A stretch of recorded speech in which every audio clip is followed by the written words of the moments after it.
आज का वक्त है कि नरेंद्र मोदी सिर्फ एनडीए के गुणगान गाते हुए नजर आ रहे हैं, यानी कि सिर्फ एनडीए की बात करते हुए दिखाई दे रहे हैं।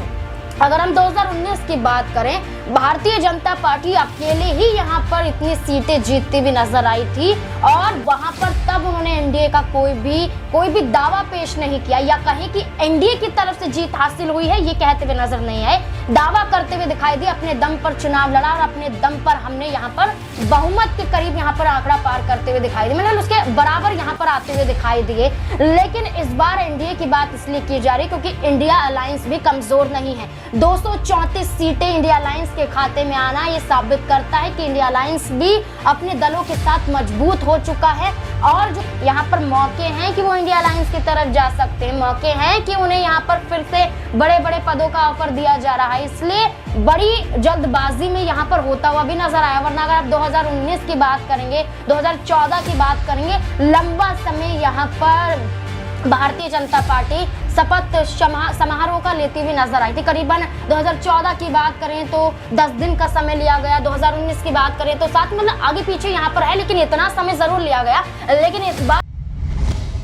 नमस्कार, आप देख रही हैं नेक्स्ट 9 पॉलिटिकल बाइट। मैं हूं आपके साथ सिराज।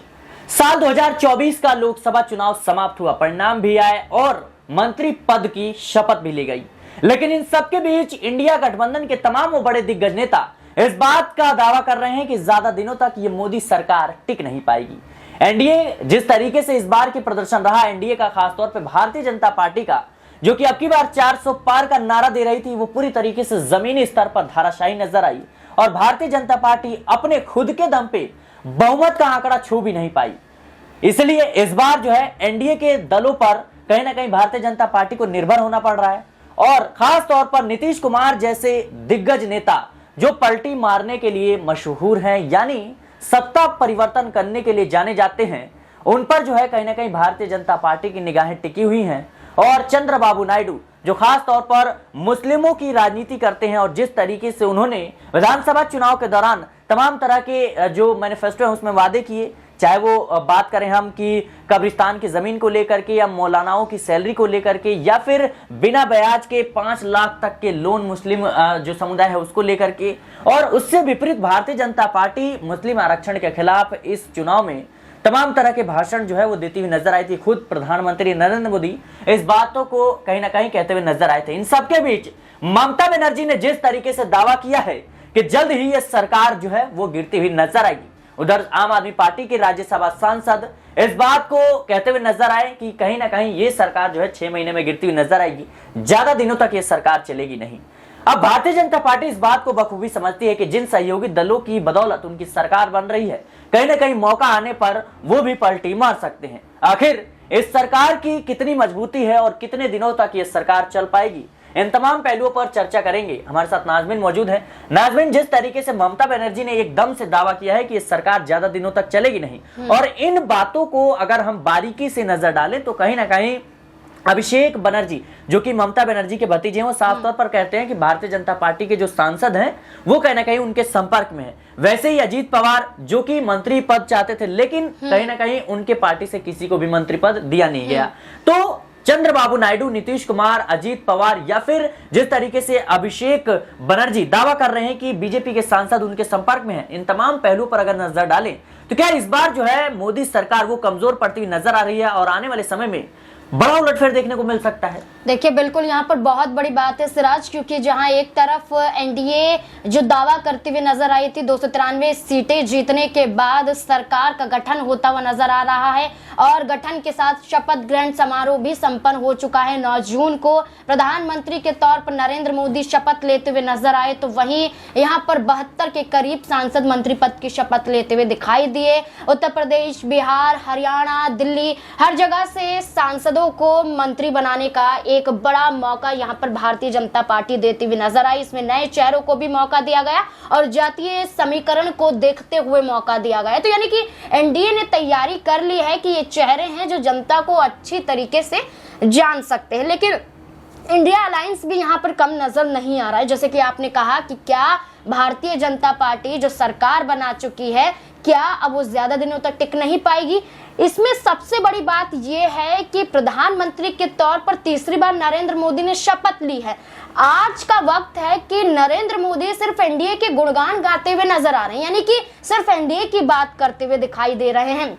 अगर हम 2019 की बात करें, भारतीय जनता पार्टी अकेले ही यहां पर इतनी सीटें जीतती हुई नजर आई थी और वहां पर तब उन्होंने एनडीए का कोई भी दावा पेश नहीं किया या कहें कि एनडीए की तरफ से जीत हासिल हुई है, ये कहते हुए नजर नहीं आए। दावा करते हुए दिखाई दिए, अपने दम पर चुनाव लड़ा और अपने दम पर हमने यहाँ पर बहुमत के करीब यहाँ पर आंकड़ा पार करते हुए दिखाई दिए, मतलब उसके बराबर यहाँ पर आते हुए दिखाई दिए। लेकिन इस बार एनडीए की बात इसलिए की जा रही क्योंकि इंडिया अलायंस भी कमजोर नहीं है। 234 सीटें इंडिया अलायंस के खाते में आना ये साबित करता है कि इंडिया अलायंस भी अपने दलों के साथ मजबूत हो चुका है। और जो भी सरकार बनाने का दावा पेश नहीं किया गया, यानी कि खड़गे द्वारा ये ऐलान किया गया कि हम अभी सरकार बनाने का दावा पेश नहीं करेंगे, जैसे सरकार बन रही है हम इसे बनने देंगे। और आप ये देखिए, मल्लिकार्जुन खड़गे को न्योता भी जाता है, इन्विटेशन भी जाता है कि समारोह में शामिल हुए, शपथ समारोह में, और जाते भी हैं खड़गे। लेकिन ये एक बड़ी रणनीति के तहत देखा जा रहा है सिराज, माना जा रहा है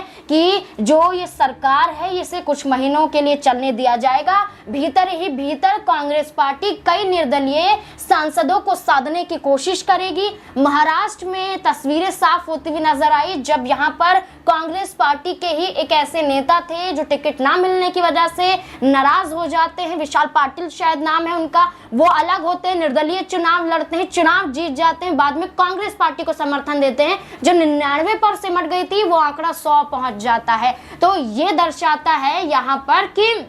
कांग्रेस पार्टी तैयारियां कर रही है निर्दलीय सांसदों को साधने की, यानी कि पहले निर्दलीय सांसदों को साधा जाएगा, उन्हें अपने पाले में लाया जाएगा और उसके बाद नीतीश कुमार पलटी मारते हुए जरूर नजर आ सकते हैं विधानसभा चुनाव को देखते हुए, क्योंकि बड़ा बड़ा ऑफर तो उन्हें अभी से दिया जा रहा था कि हम आपको डिप्टी पीएम बना देंगे, बिहार के मुख्यमंत्री के तौर पर दोबारा यहाँ पर वो पलटी भी मार सकते, विधानसभा चुनाव आने हैं। चंद्रबाबू नायडू की बात करें तो एनडीए से वैसे ही खफा नजर आए थे, लेकिन यहाँ पर मौके की नजाकत को देखते हुए उनका साथ दे जाते हैं क्योंकि उन्हें भी यहाँ पर पद चाहिए था, कैबिनेट में जगह मिल भी जाती है। और जैसा कि अजीत पवार की बात आपने यहाँ पर कही, तो अजीत पवार कम से कम 3 मंत्रियों की मांग करते हुए दिखाई दिए थे, लेकिन एक भी नहीं दिया जाता है उन्हें यहाँ पर, और एकनाथ शिंदे के एक सांसद को मंत्री बना दिया जाता है। तो ये एक बड़ी बगावत का जरिया माना जा रहा है और इंडिया अलायंस अभी भी बहुत बड़ा खेल कर सकता है और ज्यादा दिनों तक ये सरकार नहीं चल सकती है। आपने जिक्र किया नीतीश कुमार का। नीतीश कुमार जैसे ही जो है एनडीए की मीटिंग होती है उसके बाद से बिहार की वो तमाम बड़े दिग्गज नेता इस बात का दावा करते हैं नीतीश कुमार को लेकर के कि नीतीश कुमार के नेतृत्व में साल 2025 का विधानसभा चुनाव लड़ा जाएगा। यानी भारतीय जनता पार्टी जेडीयू को समर्थन तो देगी, लेकिन मुख्यमंत्री चेहरे के तौर पर नीतीश कुमार जो है आगे नजर आएंगे। क्या ये एनडीए और कहीं ना कहीं ये यूं कहे कि प्रधानमंत्री नरेंद्र मोदी और नीतीश कुमार के बीच ये डील हुई है कि आप हमें प्रधानमंत्री बनने में सहयोग कीजिए, यानी केंद्र सरकार बनाने में सहयोग कीजिए, हम आपको राज्य सरकार में सहयोग करेंगे, यानी मुख्यमंत्री बनाने में सहयोग करेंगे। तो क्या इस बात को यह दर्शाता है कि कहीं ना कहीं भारतीय जनता पार्टी इस समय नीतीश कुमार को लेकर के डर की स्थिति में है? देखिए, बिल्कुल यहाँ पर अगर हम बात करें कि ऐसा क्यों कहा जा रहा है, जैसे कि हम बिहार के उप मुख्यमंत्री सम्राट चौधरी का जिक्र कर लेते हैं, जो कहते हैं कि आगामी विधानसभा चुनाव हम नीतीश कुमार के नेतृत्व में लड़ते हुए नजर आएंगे। ये डर दर्शा रहा है कि अगर नीतीश कुमार को तवज्जो नहीं दी गई या उन्हें हम आगे नहीं करते हुए नजर आए, यानी कि उनके नेतृत्व में अगर हमने चुनाव नहीं लड़ा, तो कहीं ना कहीं बिहार में सुपड़ा साफ यहाँ पर भारतीय जनता पार्टी का होता हुआ नजर आएगा और नीतीश कुमार दोबारा महागठबंधन का हिस्सा बन सकते हैं। और क्योंकि इंडिया अलायंस वैसे ही मौका दे रहा है, इसलिए भारतीय जनता पार्टी पूरी कोशिशों में है कि यहाँ पर नीतीश कुमार को कह दिया गया। देखिए, नीतीश कुमार ये भी कहते हुए नजर आए थे कि जल्द से जल्द आप कैबिनेट का गठन कीजिए, विस्तार कीजिए, शपथ दिलाइए। वो जल्दबाजी इसी वजह से थी कि यहाँ पर मौके हैं कि वो इंडिया अलायंस की तरफ जा सकते हैं, मौके हैं कि उन्हें यहाँ पर फिर से बड़े बड़े पदों का ऑफर दिया जा रहा है, इसलिए बड़ी जल्दबाजी में यहाँ पर होता हुआ भी नजर आया। वरना अगर आप 2019 की बात करेंगे, 2014 की बात करेंगे, लंबा समय यहाँ पर भारतीय जनता पार्टी शपथ समारोह का लेती हुई नजर आई थी। करीबन 2014 की बात करें तो 10 दिन का समय लिया गया, 2019 की बात करें तो साथ मतलब आगे पीछे यहाँ पर है, लेकिन इतना समय जरूर लिया गया। लेकिन इस बार इतना ज्यादा समय नहीं लिया गया क्योंकि उन्हें खुद डर था कि इंडिया अलायंस उनका खेल यहाँ पर बिगाड़ सकता है। और जैसे कि कहा गया कि हम पीएम बनने में सहयोग देंगे, आप हमें पीएम बनने में सहयोग देना, हम आपको सीएम बनने में सहयोग देंगे। तो यहाँ पर एक दायित्व तो निभा लिया गया है। ऐसा लगता है कि विधानसभा चुनाव से पहले बिहार में भारतीय जनता पार्टी जिस नेतृत्व की बात करती हुई नजर आ रही थी, उसी नेतृत्व के तहत नीतीश कुमार यहां पर मुख्यमंत्री की लालसा में एक बड़ा कदम उठाने से पहले मौके की तलाश में जरूर नजर आएंगे। जी बिल्कुल, मौके की तलाश हर किसी को है, चाहे इंडिया गठबंधन हो, चाहे नीतीश कुमार हो, चाहे चंद्रबाबू नायडू हो। ये तमाम बड़े नाम है जो कहीं ना कहीं इस वक्त देश की राजनीति में चर्चा में है। मौके की तलाश में इंडिया गठबंधन यूं ही नहीं है, क्योंकि इंडिया गठबंधन का कमाल का जो प्रदर्शन रहा है, कहीं ना कहीं आत्मविश्वास में वो बढ़ोतरी देखने को मिली है। और जाहिर सी बात है कि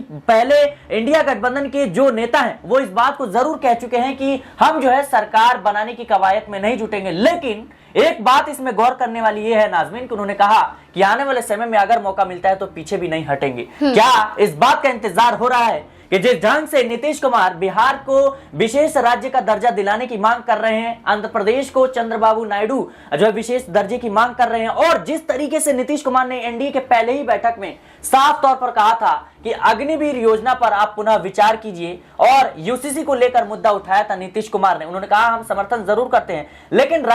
हर राज्य के जो बड़े चेहरे हैं, जो मुख्यमंत्री हैं, उनसे चर्चा होनी चाहिए। तो क्या इस बात का संकेत है कि भारतीय जनता पार्टी जिन मुद्दों को लेकर के 2019 में आई थी और 2019 में उसकी बदौलत कहीं ना कहीं अब 2024 में वोट मांगने की कोशिश की गई, कहीं ना कहीं अब वो तमाम मुद्दे अब धाराशायी होते हुए नजर आएंगे और एनडीए सरकार में भारतीय जनता पार्टी को झुकना पड़ सकता है। देखिए, यहाँ पर अगर हम बात करें तो ये मौके का इंतजार जो यहाँ पर किया जा रहा था, यानी कि ये तमाम ऐसे बिल यहाँ पर लाए गए थे, उन्हें पास करवाने की कोशिश की गई थी, पास भी होते हुए नजर आए थे, बस लागू करने की बात थी। जैसे आपने यूनिफॉर्म सिविल कोड का मुद्दा बताया जो उत्तराखंड में कहीं ना कहीं देखने को मिला, इसके साथ साथ पूरे देश भर में से लागू करने की बात की जा रही थी। 1 नेशन 1 इलेक्शन की जो मुद्दा था कि आपका एक ही राष्ट्र तो एक ही चुनाव होना चाहिए, अलग अलग चुनाव नहीं होने चाहिए, तो इस पर विपक्षी पार्टियों का कहना था कि लोकतंत्र को खत्म करने की कोशिश की जा रही है, संविधान को खतरे में डालने की कोशिश की जा रही है। यहाँ पर अग्निवीर योजना के खिलाफ कई ऐसे घर ही नजर आए, कई ऐसे युवा नजर आए जो कहते हुए दिखाई दिए कि क्या अग्निवीर योजना के जरिए आप हमें क्या सिर्फ चौकीदार बनाने के लिए लेकर आए थे? यहाँ पर क्या जो आप टाइम पीरियड की बात करते हुए नजर आते हैं, अगर हम सीख जाएंगे, ट्रेनिंग हो जाएंगे और उसके बाद हम सरहद पर जाते हुए नजर आएंगे, अगर वहां पर कुछ होता है और उसके बाद आप हमें सिर्फ एक गार्ड की नौकरी दे देंगे, तो क्या आप हमें इस लायक समझते हैं कि एक सैनिक जब लड़ने जाता है, लड़ने के बाद वो अपने घर की भी परवाह नहीं करता हुआ नजर आता है? तो ऐसे मुद्दों पर अग्निवीर पर सवाल यहाँ पर खड़े होते हुए नजर आएंगे। विपक्षी पार्टी हमेशा से सवाल इस पर खड़ी करती रही है। खुद यहाँ पर कई ऐसे शहीदों के परिवार हैं जो इस अग्निवीर योजना के खिलाफ नजर आए हैं। यहाँ पर खिलाफ तो आप ये देख लीजिए कि कई ऐसे मुद्दे नजर आते हैं। जब सीएनआरसी का मुद्दा आया था, कितना विरोध यहाँ पर देखा गया, जबकि राज्यसभा, लोकसभा, राष्ट्रपति के हस्ताक्षर तक हो जाना, मंजूरी मिल जाती है, बिल एक्ट में तब्दील हो जाता है। तो ऐसे में कई ऐसे मुद्दे उठाए गए और उन्हीं मुद्दों के तहत अब भारतीय जनता पार्टी आगे की रणनीति तैयार करेगी। लेकिन मुझे जहां तक लगता है कि चंद्रबाबू नायडू और नीतीश कुमार अपने अपने राज्य को विशेष राज्य का दर्जा दिलाने के लिए कहीं ना कहीं एक बड़ी बगावत अभी भी कर सकते हैं, क्योंकि यहां पर देखा जाए तो नीतीश कुमार ने पहले से ही चैलेंज कर दिया है और तेजस्वी यादव खुद कहते हैं कि सरकार किसी की भी बनने दीजिए, लेकिन बिहार को विशेष राज्य का दर्जा अगर वो दिला देते हैं तो अच्छी बात है। अगर ऐसा नहीं होता है तो आप बिहार में नीतीश कुमार को फंसता हुआ देख सकते हैं। और एक मुस्लिम चेहरे के रूप में यहाँ पर अगर हम बात करें, यानी कि मुस्लिम समुदाय के बीच में यहाँ पर अगर चंद्रबाबू नायडू की बात करें, वो कहीं ना कहीं एक बड़ा कद रखते हैं और ऐसे में उन्हीं की बदौलत यहाँ पर वो चुनाव विधानसभा का और लोकसभा का जीतते हुए आंध्र प्रदेश में नजर आए हैं। तो वैसे में ये कहा जा रहा है कि मांगे अभी भी है और इन्हीं मांगों के तहत यहाँ पर बगावत फिर से हो सकती है। जी बिल्कुल, बगावत ये वो शब्द है जिससे वो पार्टियां डरती हैं जिनके समर्थन से कहीं ना कहीं जो छोटी छोटी पार्टियां जिनके समर्थन से सरकार बनाती है। लेकिन अब ये बगावती सुर जो है वो कहीं ना कहीं नीतीश कुमार और चंद्रबाबू नायडू आने वाले समय में ले सकते हैं, क्योंकि जिस तरीके से विशेष राज्य का दर्जे का मांग किया जाए या फिर यूसीसी को लेकर पुनः विचार या फिर अग्निवीर योजना जैसे तमाम वो बड़े बड़े योजनाएं जिनको लेकर के भारतीय जनता पार्टी ने इस लोकसभा चुनाव में बड़ा मुद्दा बनाने की कोशिश की और वोट भी हासिल करने में कामयाब रही। लेकिन अब उन्हीं मुद्दों को, उन्हीं योजनाओं पर कहीं ना कहीं जिस ढंग से नीतीश कुमार सवाल उठा रहे हैं, अब देखना दिलचस्प होगा कि आखिर भारतीय जनता पार्टी के खिलाफ वो क्या कुछ एक्शन लेते हुए नजर आते हैं। क्या आने वाले समय में जिस तरीके से उनको लेकर के उनका जो सियासी सफर रहा है, वो कयास लगाए जा रहे हैं कि कहीं ना कहीं नीतीश कुमार फिर से पलटी मारते हुए नजर आएंगे, चंद्रबाबू नायडू भी ये कदम उठा सकते हैं। और ऐसे में अभिषेक बनर्जी का यह दावा करना कि कहीं ना कहीं जो भारतीय जनता पार्टी के सांसद हैं वो कहीं ना कहीं उनके संपर्क में है। महाराष्ट्र में देखें तो महाराष्ट्र में भी बड़ा उलटफेर होते हुए नजर आ रहा है और जिस तरीके से प्रदर्शन रहा है महाराष्ट्र में भारतीय जनता पार्टी का, कहीं ना कहीं भारतीय जनता पार्टी के तमाम बड़े दिग्गज नेता भी अब सवालों के घेरे में नजर आ रहे हैं। फिलहाल देखना दिलचस्प होगा कि आखिर देश की राजनीति में आने वाले कुछ समय में क्या वाकई में कुछ बड़ा उलटफेर होता हुआ नजर आएगा। फिलहाल आपको क्या कुछ लगता है हमें कमेंट बॉक्स में जरूर बताएं। देश और दुनिया की तमाम खबरों के लिए बने रहे नेक्स्ट 9 पॉलिटिकल बाइट के साथ।